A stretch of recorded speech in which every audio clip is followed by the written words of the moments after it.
What is the spiritual dream meaning of beds? To really get this, we have to talk about Virginia Woolf. Because this very question, it hung over her entire life. A life where her brilliant mind set the whole world on fire, but also threatened to burn her alive in the process. I mean, this woman was one of the most incredible writers who ever lived. She didn't just write books, she rewrote the rules of literature. She could dissect human consciousness with this terrifying surgical precision. Think Mrs. Dalloway, think To the Lighthouse. Her sensitivity, that was her genius. The thing is, she saw everything, and she felt everything. And you know what her reward was for this genius? She was put to bed, over and over again, by doctors, by her own husband, by this crushing medical establishment that had this one-size-fits-all rest cure for brilliant women who dared to feel too much. Just rest. So for her, the bed became this paradox. It was her prison, and sometimes her refuge, her writing desk. That was freedom. Simple as that. When they took her desk away and forced her in a bed, she literally lost her mind. But when they gave her work back, she got herself back. See? The bed was never neutral. It was the one place she could be most herself and the one place she could be completely erased. And then, on March 28, 1941, Virginia Woolf filled her pockets with stones and walked right into the River Ouse. Her life is the proof, the undeniable, non-negotiable proof that what happens in our beds is life and death territory. I'm not being dramatic. This is not a metaphor. This is urgent, literal truth. Okay, so her story is an extreme example for sure. But the symbol at its core, that's universal. Which brings us back to you. What does the bed actually mean when it shows up in your life, in your dreams? Yeah, think about it. Why this specific piece of furniture? Your mind has this entire landscape of symbols it could pull from. So why the bed? And why does this place where you're at your most vulnerable, I mean, you're horizontal, you're unconscious, totally unguarded, why does that place become so spiritually loaded, one of the most powerful symbols your subconscious can throw at you? It's different, isn't it? A chair doesn't do this. A table doesn't reach into your chest and demand an answer. But a bed does. Every single time. So what's going on here? Well, the answer to all of this comes down to one single urgent truth. When a bed shows up in your dream, it is almost never, I repeat, never about sleep. It's about one thing: surrender. It's a test, a question. Do you trust the world or the people in it enough to actually be defenseless? So your dream bed, it's asking you some really direct questions. Where do you actually trust the world? Where can you truly be defenseless? Where do you finally stop performing for everyone? Where do you lay down all that armor you're carrying? And here's the kicker. Are you even doing it anywhere at all? And this isn't random. There's a deep psychological logic for why your mind picks this exact symbol to send you this message. Let's break down the psyche's logic here. Step 1, think of the bed as a relational contract. Right? It represents our most intimate agreements. It holds the entire history of our closeness with people. Step 2, while you're asleep, your brain's threat response system is wide awake. It's like a cognitive flare, constantly processing safety and intimacy. So you put those two things together, and what do you get? A direct message. The bed is a flare shooting up from your subconscious, telling you something critical about your relationship with vulnerability. This whole thing creates two crises of surrender, and they're polar opposites. You've got Woolf's crisis, being forced to surrender, to be put to bed, when what she desperately needed was to be free. And then you have the modern crisis. So many of us refuse to rest, we just won't do it. Because to our nervous system, lying down literally feels like surrendering in a fight we absolutely cannot afford to lose. They're different, but they're both crises of surrender. And guess what? Both show up in our dreams. And all of this brings us to the final crucial takeaway. The message your psyche is screaming at you. Look, the bed in your dream is your mind's most direct, unfiltered communication about vulnerability. Period. You can ignore it, and you'll miss everything, or you can engage with it, honestly, and you can unlock something that could genuinely change how you live your life. And believe me, this is not a small thing. Just ask Virginia Woolf. She didn't get the chance to answer the question her life was asking her in time. But now, that exact same question is being asked of you. So, will you? Part 2. Okay, let's get right into it. We're not just talking about random dreams here. We're talking about direct messages from your subconscious.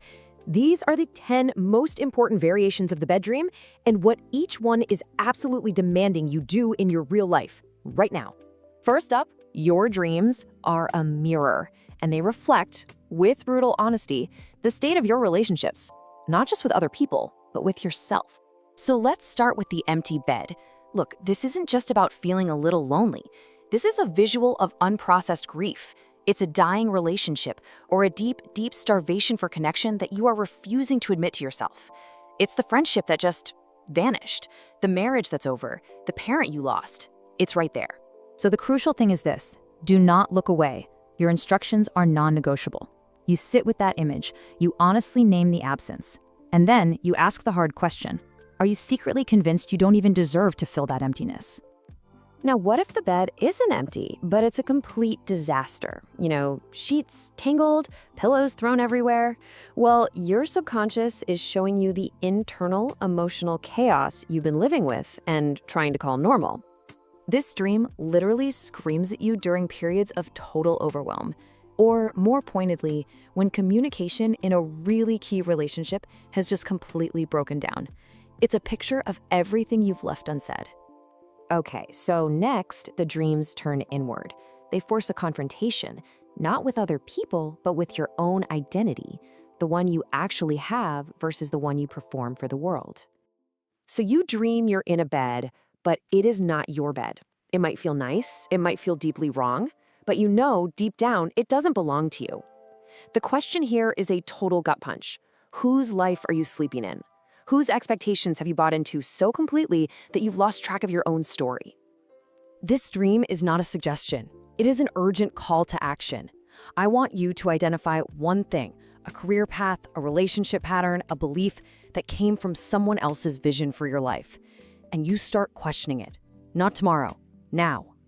Then there's the stranger in your bed. It can feel intimate, it can feel threatening, but either way, you don't know them. This dream isn't about some intruder, it's about a meeting with a part of yourself that you have disowned. And let's be perfectly 100% clear, that stranger is not outside of you. She is you. She is the version of your own ambition, your own anger, your own desire that you've labeled unacceptable and tried to hide away. She is the version of you that you fear. All right, from here, the dreams go even deeper. They start being about who you are right now, and they start revealing the stability or the instability of your core support systems. These are dreams about your foundations and your oldest wounds. The dream of a broken or a collapsing bed. You feel the frame crack, the legs give out, and you fall. This is a direct warning.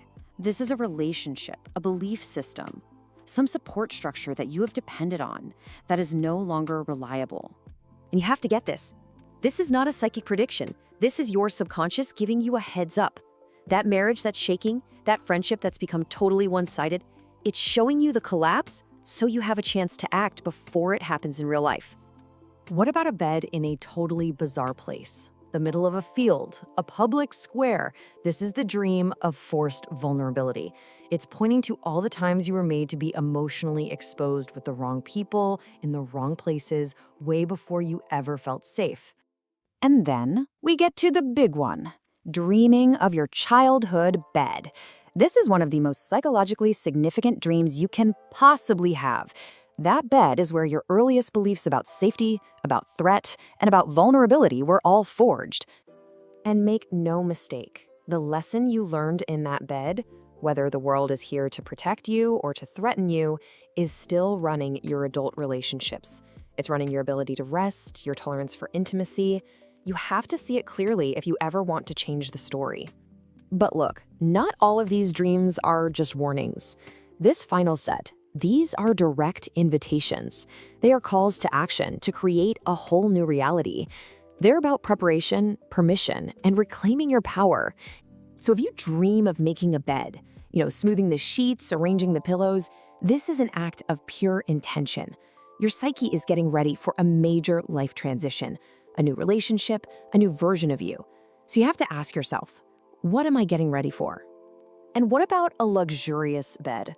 We're talking silk sheets, total comfort, feeling completely held.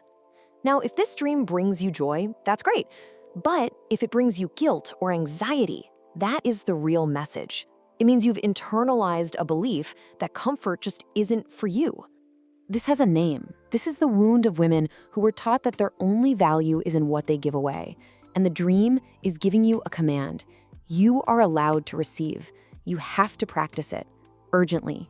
And finally, the dream where you cannot get out of bed. Your body is just stuck. This is a 911 call from your psyche. It's about learned helplessness.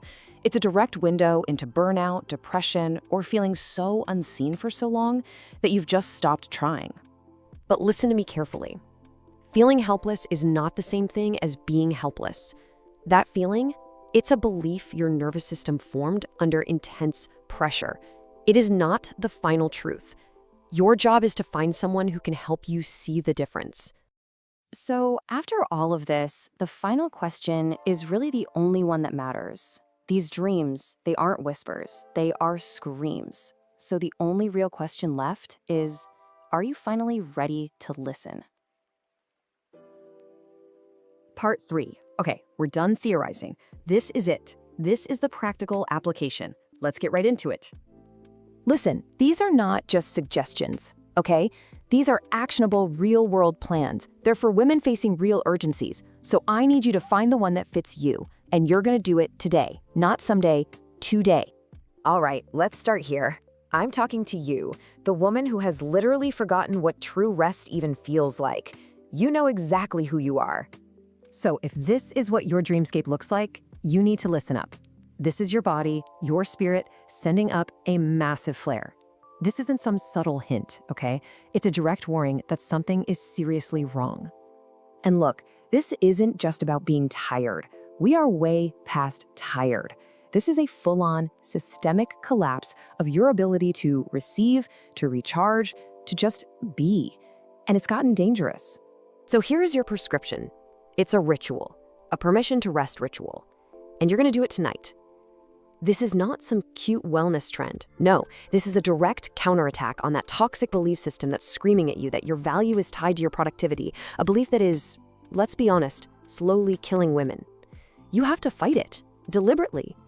Okay, next, let's talk about the woman whose dreams are screaming about a crisis in her relationship. So if you're in a relationship and these are your dreams, there is zero ambiguity here. This is your psyche giving you a direct, unflinching, no-holds-barred assessment of the situation. The diagnosis? It's crystal clear. Something between you and your partner has gone cold. It's been untended.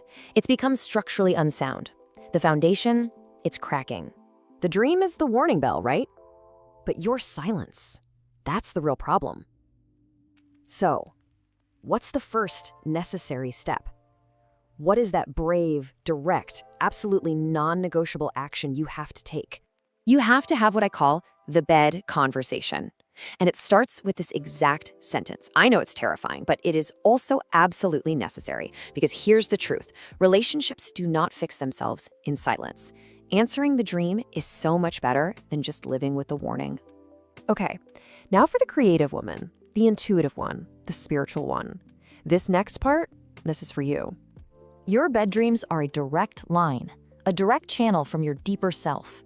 These images, they are not random noise. They're coherent, symbolic messages from that part of you that sees everything, especially when your critical, logical mind is offline for the night.